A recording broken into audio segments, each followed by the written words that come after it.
Well, that's what I'm trying to do. That's what I try to write this film that way, like jazz, and I try to shoot it that way. In other words, I have lines, and there's a very definite plot. There's a very definite suspense. There's a beginning, a middle, stopping off points, and an ending. But in between that, I let these actors, we go off on these kind of jazz riffs the same way they do in the music.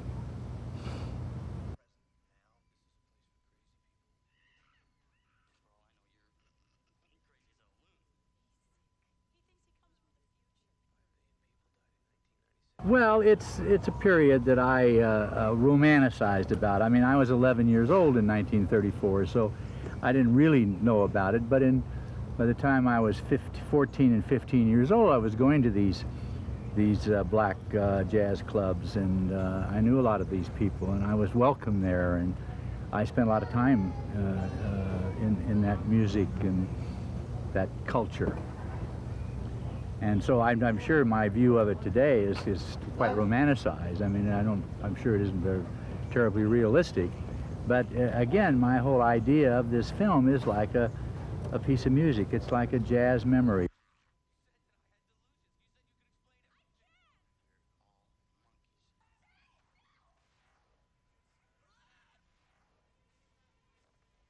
Well, Jennifer I've worked with before in Shortcuts, and she's, you know, I don't think there's a better actress working today than she is. I mean, I think she's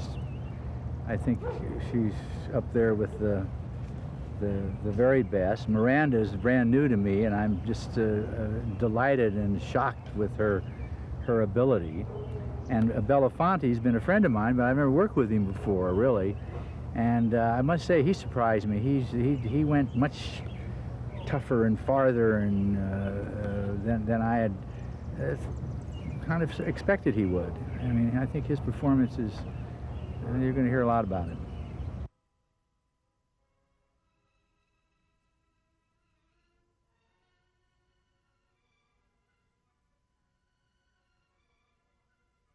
Johnny's kind of like a gangster wannabe, but she completely believes in him, and you know, he's always getting the short end of the stick, or screwing up this job or screwing up that job, but in her head he's just, to her, he's just the cat's meow, you know, and he's part of her, and she has a lot of her sense of self is based on this beautiful man that loves her, and she would go to the ends of the earth for him.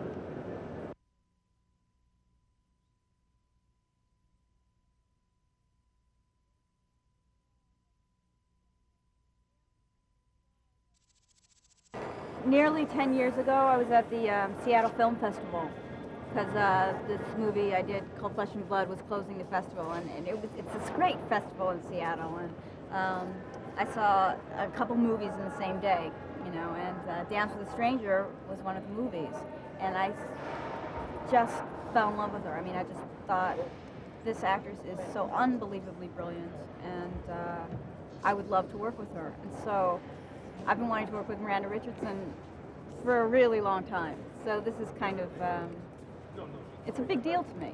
And as a person, I just adore her. I mean, I cannot spend enough time with her. She's so much fun, and she's so funny, and she's so smart, and she's brilliant. So I could not be happier or luckier, and I just, yeah, it's just been an amazing thing for me.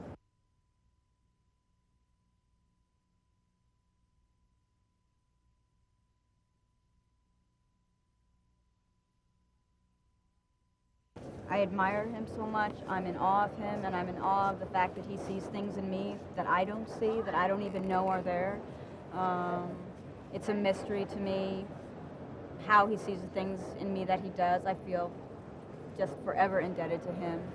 I love just being in his company. I love watching him from 10 feet away in the room. I mean, just the way he walks, the way his mind works, the way he makes me laugh. And the fact that I still get shy around him, it's just, and he gives you the freest working environment. He gives you so much trust and faith in yourself. And yeah, I, I absolutely cherish my relationship with him and this experience.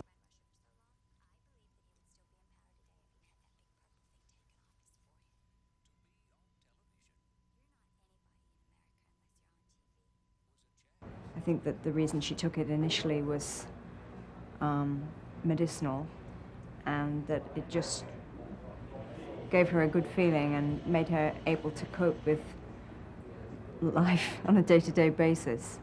And so she gets her manicurist to pick up this stuff for her, although it was readily available. I think she feels shameful, slightly, that she's dependent on it. And also, I think that she likes to have a bit of a secret. So she sends somebody else out to do the dirty work for her.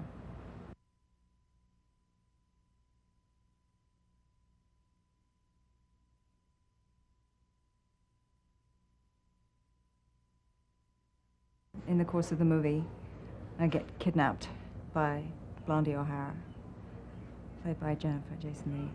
And I kind of go on the ride of my life.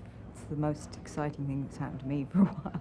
Initially, I think she thinks she's pretty cheap, low class, kind of a servant, really. I mean, if anything, she's the sister of my manicurist and has been sent ostensibly in lieu of her. And then she holds me up, so I think she's, you know, she's a desperate woman. She's a criminal. And she is kind of desperate, but in a different way. I mean, she's doing this for love. She's doing it for her husband, to get her husband back. And there's something romantically that I can relate to.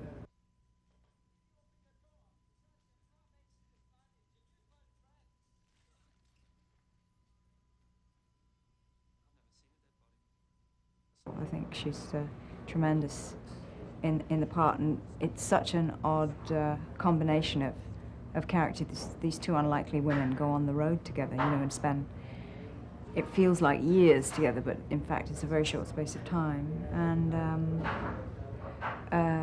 she's very funny, very smart, very resilient, everything. It's the whole atmosphere feels very good to work, to bounce off, you know.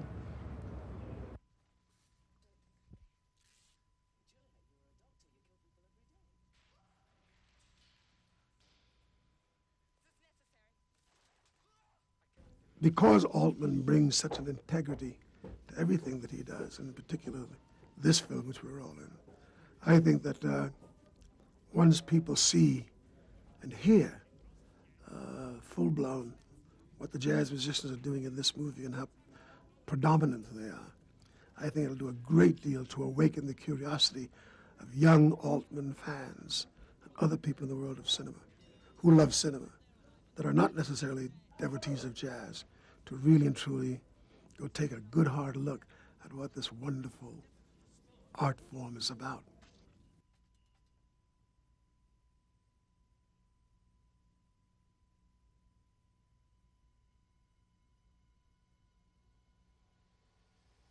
As I read the piece, I began to understand that the part of Seldom Seen is very pivotal to this movie.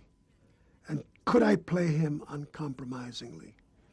I know that there'll be some people who, especially those who know me, and know me only as a social activist in civil rights and human rights, will be somewhat surprised at my doing this role. But that's part of the joy of it. Bring people in, seduce them into an environment where they may learn something, and then let them see another dimension. But this dimension wasn't just a gimmick. It was because I really believed where this movie is going, where this film is going. So I had to get outside of myself. I had to reach into places that I don't like. I had to say things that I would not say in my ordinary waking day. But I believe in the overall canvas. I believe in the total picture. And the humanity in Bob's work is enhanced by the character that I play and the villainy of the character. And therein lies the the reward. And if I can do it well and make this real important piece of art work, then I will have felt that I've used myself, correctly and well and constructively.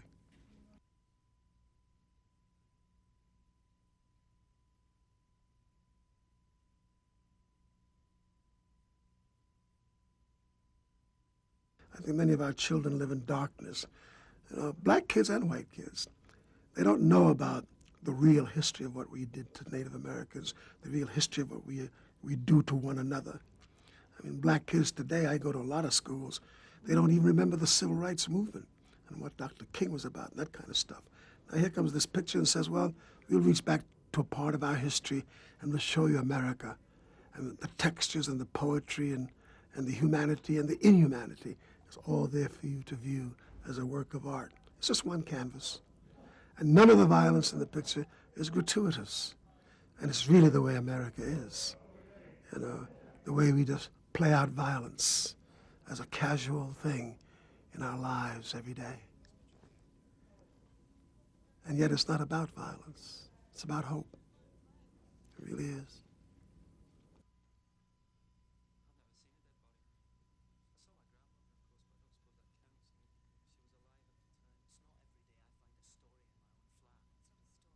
Obviously, going into it, I wasn't quite sure how it was going to work out because I've never been an actor and I've never had aspirations to be an actor. I've always considered myself a musician, and that's what I came here expecting to do and wanting to do was play music. But I think part of Robert Altman's genius is that he has an intuitive sense for the natural, what is natural. And he's been able to create an environment in which we all feel natural. We all feel that we're able to act as we are. I think the thing he told us before we started shooting was just pick a part of your personality that you feel comfortable with and stay with that. Above all, be consistent, but don't try to be a way that you're not. And that, I think, is the key to the ability that we've all had to act in this context. Just to find a part of ourselves that we feel comfortable with and to portray that. All we're really doing is portraying ourselves.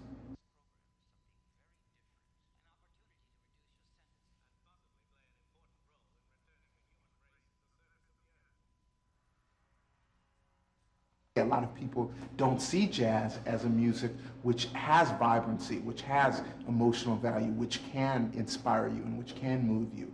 And I think a great thing about a movie like this is we are playing jazz and attempting to create a jazz in the time when it did have that vibrancy, when it did have that connection to popular culture. We're playing for people dancing, and I think people being able to watch that on the screen, that may remind them that jazz does have that power to move, does have that direct connection with the soul, and can be a people's music.